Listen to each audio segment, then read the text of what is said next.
नमस्कार। मैं शशि प्रभा सारस्वत, हिंदी विभाग में एसोसिएट प्रोफेसर के पद पर कार्यरत राजकीय कन्या महाविद्यालय सीकर। प्रिय विद्यार्थियों, आपका स्वागत है। अध्ययन के इस सतत क्रम को जारी रखते हुए आज हम छायावादी कवि जयशंकर प्रसाद जी के विरह काव्य आंसू पर चर्चा करेंगे। पिछले वीडियो में भी हमने आंसू विरह काव्य पर चर्चा की थी। उसी कड़ी को क्रमशः आगे बढ़ाते हुए निम्न पद्यांश की व्याख्या करते हैं। पद्यांश है हमारा, पतझड़ था झाड़ खड़े थे, पतझड़ था झाड़ खड़े थे सूखी सी फुलवारी में, किसलय नव कुसुम बिछाकर आए तुम इस क्यारी में, किसलय नव कुसुम बिछाकर आए तुम इस क्यारी में। प्रसंग की जानकारी ले लेते हैं अपन।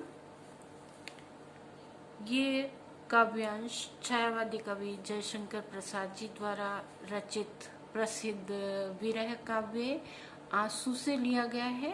कवि के जीवन में प्रियतम का प्रवेश एक नवीन उल्लास लेकर आया है। प्रियतम के आने से पहले के जीवन का तथा प्रियतम के साथ बिताए क्षणों का कवि प्रसाद जी ने वर्णन किया है तथा अपने प्रियतम की सुंदरता का वर्णन किया है। इसमें कुछ कठिन शब्द आए हैं, उन क्लिष्ट शब्दों का अर्थ हम जान लेते हैं। पतझड़, पतझड़ का अर्थ होता है पत्तों का झड़ना।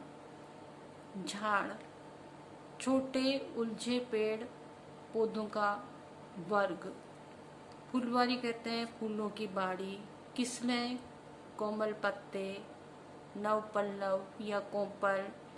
क्यारी, मेड़ों में बनाए गए छोटे छोटे वर्गाकार भाग।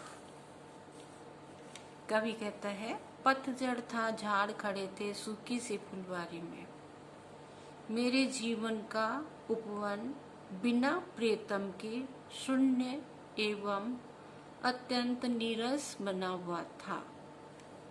उसमें यथार्थ जगत के संघर्षों तथा अभावों की झाड़ियां खड़ी हुई थी। कहीं भी सरसता के चिन्ह नहीं दिखाई पड़ते थे। जब प्रियतम आए तो अचानक ही इस उपवन में मधुर ऋतु आ गई। सूखी झाड़ियों के स्थान पर सुकुमार पल्लवों अर्थात नव किसलय हरे भरे निकुंज अपनी हरित आभा द्वारा जीवन में प्रेम तथा उल्लास का संकेत करने लगे।